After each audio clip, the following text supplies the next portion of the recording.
What's up people, back again for another tutorial. This one will be about the Steve West figure, the Incredible Melting Man from the 1977 movie, B-movie. Awesome movie though, in my opinion. Okay, so we'll take a look at the figure, then as always I'll explain how I made him. Cool, okay, there he is. He goes through different stages, obviously, during the film of melting stages, you know. But I went for this one, probably because I think he looks cooler when he's like this in this stage, and there were more readily available stills of him when he was like this. So hence another reason why I went for that one. So, but whichever stage you want to do, that's cool. I think you more or less use the same principle though, but obviously a different head sculpt and things, you know. Maybe not so much detail and sliminess, if you want to say that, you know. Okay, so I'll start off with clothing. If you guys have seen the Conquistador zombie tutorial, you'll know that I've used Bollywood figures in the past, and this is no exception. This is a Bollywood figure, the same one I used for the Conquistador zombie. They've got like ball jointed ankles as well, which makes it easier for display. And again, you get the clothing with them. So once again, these are those the clothing that the Bollywood movie stars dance in and things. You know, I'm not really big on Bollywood movies, so I don't know, but I know they dance in these kinds of costumes. So all you do is take away the gold trim again. And but with this one, you don't need any tea bags to make it look old or anything, you know, because it's a different costume.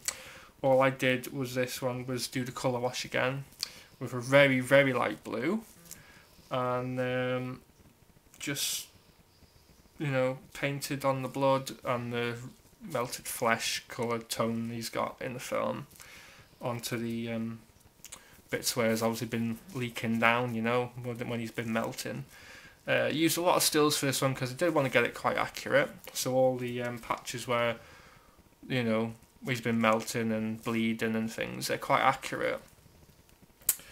And painted the head sculpt and the arms the same colour, the feet, you know, because he is barefoot in the film. And then to get this shiny wet look, what you do is use wood glue. And I used a 151 wood glue. It's really cheap and it's easy to use as well. Obviously when you put it on, it's all white, you know. And then with your fingers, you just smudge it in what you can, you know. Bits here and there, as long as you cover all the head sculpt and all the area where, you know, his skin is, obviously. And then what you do, you heat it up with a hairdryer.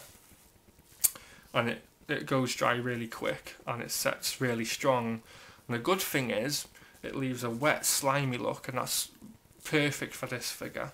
But what it also does is protect the paint more, and it also strengthens the sculpt as well. So it just reinforces everything basically, and you get the look you want. So as for the head sculpt, all I did was I obviously had a base head, as I usually do for customs. I can make heads from scratch, and I do still do that, such as the Conquistador zombie and things, and the critters from scratch. There's no base you need for a critter figure.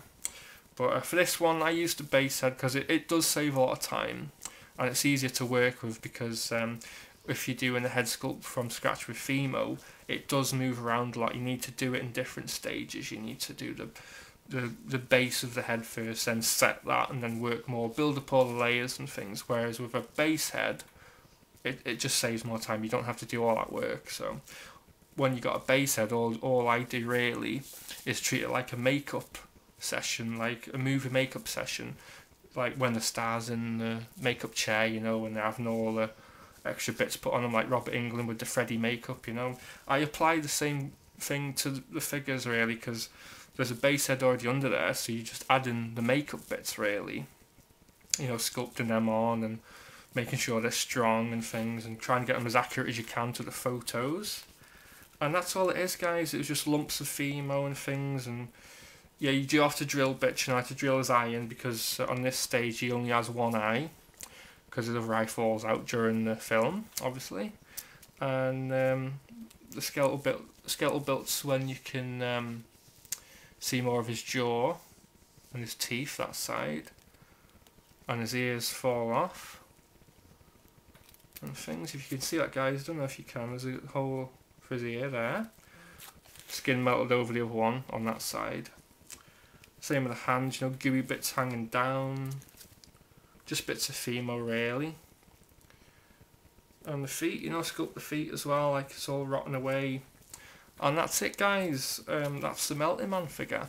And it's one of my favourites actually. It's one of the more fun ones to make as well. Some of them can be stressful to make, some customs. But this was a really fun one to do. And I highly recommend the film.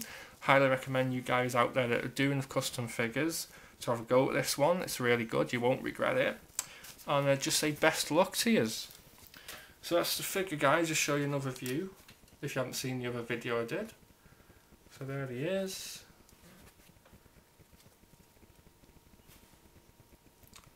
Like so, and just move his head as well.